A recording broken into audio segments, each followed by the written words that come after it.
እረ በህግ አምላክ እንዴ! ራሴን አጠፋለሁ ብላ እኮ እየተገለገለች ነው ልጅቷ ማለት ነው። ሰላም ሰላም ቤተሰብ እንዴት ቆያችሁ? ሰላማችሁ ብዙ ትርፍ ይበል። እኔ የምለው ለወንድ ብላችሁ ራሳችሁን የምታጠፉ ሰዎች ግን እንግዲህ ነፍሳችሁን ይማር። ምን ይደረጋል? ምክንያቱም ይሄ የማንም ጥፋት እስካልሆነ ድረስ ማለት ነው። በራሳችሁ ነው እድሜያችሁን የምታሳጥሩት። ምን ጉድ ነው? እኔ የኔ ካልሆን ከራሴን አጠፋለሁ እንዴ! ይመሰክርልሻላ። ምን ችግር አለ?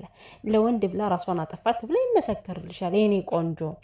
ወይ ዘንድሮ አለ ኤፍሬም። እንዶ የዘንድሮ ሴቶች ምን እናድርጋቸው ግን? እየባሰባቸው እኮ ነው የመጣ። ምንም እየተሻሻለ የሚመጣ ነገር የለም።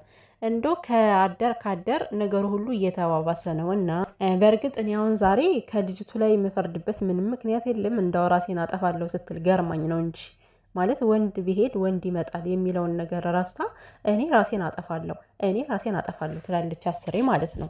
እንደዚህ ማለት አይጠበቅብሽም እናቴ። አንቺ ገና ወጣት ልጅ ነሽ፣ ብዙ ነገር ይጠብቅሻል። ለምን ብለሽ ነው ወንድ ስለሄደ ራስሽን ልታጠፊ የምትችይው?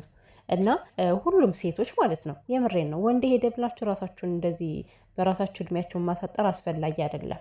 እናንተ ብትሞቱ የሚጎዳው ማን ነው? እራሳችሁ ብቻ። እንግዲህ ነገርየው እውነት ነው ድራማ ነው ስንል እውነቱ ነው ቁጭ ብሏል። እነሱ አይታመኑም። በእርግጥ ያው ዩቲዩበሮችን ማመን እኮ ከባድ ነው። እኛ ዩቲዩበሮች ስንል እናንተስ ዩቲዩበር አይደላችሁ እንዳትሉ። እኛና እነሱ የሰማይና የምድር ርቀት አለን ቤተሰብ። እኛ ያው ስለከፈት ነው ብቻ ወተን እናወራበታለን እንጂ ዩቲዩበር ልንባል አንችልም ብዬ ነው። ስለዚህ የምንላችሁ ፈልጌ ነው። ያው ሁሉም ተመሳሳይ ነገር ስለሚሰሩ አናምናቸውም። አንዳንዴ ለማመን ይከብዳል ማለት ነው። በቃ በየቦታው ስትሄዱ አንድ አይነት አንድ ሰው የሆነ ነገር ይዞ ከመጣ ያን ተከትለው ብዙ ዩቲዩበሮች ይሰሩታል። ስለዚህ ሀሳብ የሚሰጠውም ሰው እየተምታታ በእነሱ ተቸገረ እኮ። አንዷ እህቴ ምን አለች? ለዛ እኮ ነው ስድብ የተማር ነው አለችኝ ማለት ነው። እውነቷን ነው። ዛሬ ሌላ ነገ ሌላ ሲሆን ሰው የሌላ ሀሳብ ይመጣበታል። እንግዲህ ናቲ መጥቶ ያው በትናንትናው ዕለት ውጭ ስላልኳት ይቅርታ አልጠይቃት ነው ብሏል። ልጅቷ ፍቅረኛው እንደሆነችም እየተናገረ ነው ማለት ነው። በእርግጥ ጥፋተኛ ነኝም ብሏል። አዎ ጥፋተኛ ነው እውነት ለመናገር። ምክንያቱም ለሰው ልጅ ይሄን ያክል ተስፋ አይሰጥም ማለት። በእርግጥ እሱ ያው ከእሷ ጋር ቀጥላለሁ ብሎ አስቦ ይመስለኛል። ሀሳቡ እንደዛ ነው እኔ ስረዳው። እኔ ፍቅር በመጀመሩ ለምን ፍቅረኛ ኖረ፣ ለምን ከቤተሰብ አስተዋወቃት ምናምን እኔ አልልም። ምክንያቱም በቃ መሆን ያለበትን ያደረገው። ሄሉና እሱ ተለያይተው ነበረ። ሄሉም የራሷን ህይወት ጀምራ ነበር፣ እሱም የራሱን ህይወት ጀምሮ ነበረ። ስለዚህ ለምን ፍቅረኛ ኖረ ምናምን ተብሎ በጭራሽ እናቴ የሚወቀስበት ምንም ምክንያት የለም። ሁለቱም ተመሳሳይ ስለሆኑ ማለት ነው። ግን አንድ ጥፋት ያለበት ለሰው ልጅ ይሄን ያክል ተስፋ ሰጥቶ ዝም ብሎ ስልክን አጥፍቶ መጥፋት በጣም ነው የሚደብረው እውነት ለመናገር። እች ልጅ አሁን በኃይለኛው ልቧ እየተሰበረ ያለው እንግዲህ እናንተ እንደምትሉት እውነት ከሆነ የእናንተ ድራማ መቼ ያልቃልና ነው? ጉድ እኮ ነው። እኛ ሰላም ናችሁ ስንል ጭራሽ መታችሁ ድስኩርኩር ታደርጉታላችሁ እንዴ? እስከ ዛሬ ድረስ ሄሉ ድራማ ጀምራ አታውቅም። ብታደርግም ፕራንክ ነው እንዲህ እድር ዋል ያላለ ፕራንክ ነው እሷ የምትሰራው። ብዙ ጊዜ የምትታወቀውም በዚህ ነው። አሁን ግን ይሄ ነገር ከተጀመረ በቃ ገና መዘዙ ብዙ ነው። እስከ መለየት ሁላ ሊደርሱ ይችላሉ። ምክንያቱም እንደ ቪዲዮ ከሄዱ እና ናቲ በእርግጥ ጥፋተኛ ነኝ ብሏል። አዎ ጥፋተኛ ነህ። በቃ ከሄሉ ጋር መጀመሪያ የነበረብህ እኮ ለልጅቷ ሁሉንም ነገር ነግረህ ነው ማለት። ምክንያቱም ይች ልጅ በተስፋ እየጠበቀችው ነበር ይመጣል ብላ። ነገር ግን ያው ድንገት ሲጠፋባት ያው በዩቲዩብ አይታ ይመስለኛል መታ እንደዛ የሆነችው። ነገር ግን ታዲያ ሄሉ ምን አደረገች? እንደው ሁሉም እየተነሱ ከሄሉ ላይ ነው እኮ እንደፈለጉ ሊወጡባት እኮ ነው የሚቀርቡት። አሁን እች ልጅ ከነመፈጠሯ ሄሉ አታውቃትም። በትናንትናው ዕለት እንደዛ ልትወጣባት ከቤቷ ላይ ሆና ቤቷ እንደሆነ እኮ ረሳችሁ ጭራሽ ሆኖና እና ናቲ ባለፈ ታሪኩ ሊወቀስ አይችልም። ነገር ግን አሁን ላይ የምታደርገውን ነገር ደግሞ ጥንቃቄ ልታደርግ ይገባል። ምንድነው እንደዚህ መተቃቀፍ? ናቲ የሄሉን ባህሪ ታውቃለህ። ሄሉ እንድች ጫፍ እንዲነኮ እንደማትፈልግ በደንብ ታውቃለህ። ከዚህ በፊት የነበረውን ሳይሆን አሁን ያለውን ነው መጠንቀቅ ያለብህ ናቲ።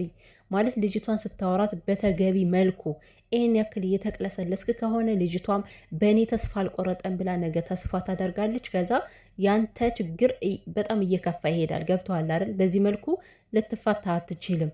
እና ቤተሰብ ማለት ነው እቺ ልጅ አሁን ራሴን አጠፋለሁ ምናምን የምትለው አውቃ ነው የሆነ ውዝግብ ነገር ለመፍጠር። ራሷን አታጠፋም። ራሷን አታጠፋም።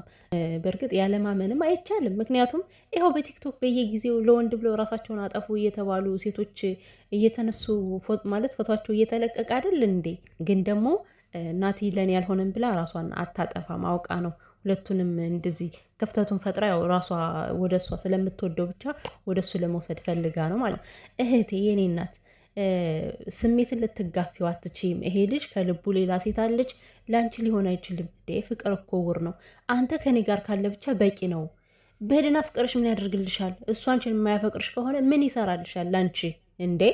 እየነገረሽ ነው እንግዲህ ወደ ድሮ ፍቅሬ ተመልሻለሁ ብሏል። በእርግጥ ያው ሀቅ አለሽ፣ አንቺም ሀቅ አለሽ። ምክንያቱም ያው ተስፋ ሰጥቶሻል። ቢሆንም ደግሞ መረዳት አለብሽ፣ መረጋጋት አለብሽ።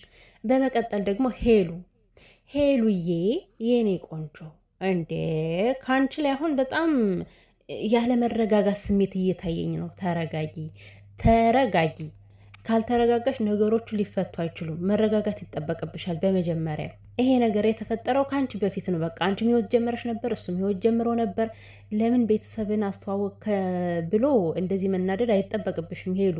በሰዓቱ ከአንቺ ጋር ምንም የመመለስ አላማ ከሌለው አዎ ቤተሰቦቹን ማስተዋወቅ እኮ ግዴታ ነው። ምን ችግር አለው? ስለዚህ አሁን በደንብ መያዝ ያለባችሁ አሁን ያላችሁት አንቺና ናቲ ከጀመራችሁበት ጀምሮ ያለው ጊዜ ግን በስነ ስርዓት ልትቆጣጠሩትም ልትይዙትም የሚገባ ጊዜ ነው አሁን ላይ ማለት ነው እንጂ ባለፈ ታሪካችሁ በፍጹም ልትወቃቀሱም አይገባም። እና አታልቅሽ፣ ተረጋጊ። ነገሮችን በእርጋታ ነው ልትፈች የምትችይው፣ በማልቀስ አይደለም። ደግሞ ብዙ ጠላት አለሽ። አታልቅሽ አልነሽ እኮ የምሬን እኮ ነው። አሁን አንዳንዶች መጥተው ከዚህ ጋር አሽቃባጭ ምናምን ሲሉኝ ነበር። እኔ ደግሞ በደንብ ነው የማሽቃብጠው። ደግሞ ለሄሉሻ ለሰላም እናንተ ለነገር ሰውን ለመጣል እያሽቃበጣችሁ አይደል እንዴ? እኔ ለሰላም ባሽቃብጥ ምን ይጠበስ ታዲያ? ካሽቃብጥ ውሰይ እንዴ እኔ በትናንትናው ዕለት ለሄሉ ነግሯት አስረድቷት ይሆናል ያለውን ነገር ብዬ አስቤ ነበር። ነገር ግን ዛሬ እንዳየዋት እንግዲህ ያስረዳት አይመስልም። ምክንያቱም እንደ አዲስ ነው እንደገና የተመለከተቻቸው ሄሉና በተለይ ደግሞ በጣም የምትበሳጨው ሄሉ ሲያቅፋት ነው። አትወድም በቃ እንዴ ኦልሬዲ ጸባይዋን ተናግራለች። ናቲ ከዚህ ጋር ነው ጥንቃቄ ማድረግ ያለብህ። እኔ አሁን በቃ ሁሉ ነገራቸው ድራማ እየሆነ እየመጣ ስለሆነ እኔ ግራ ግብት ነው የሚለኝ አንዳንዴ። ያን የመሰለ ደስታ በአንዴ ድርጉስ ውስጥ አድርገውት እንደገና ከዚህ ውስጥ መግባት አሁን ምን ይሉታል? ምን ጎደላችሁ እንዴ?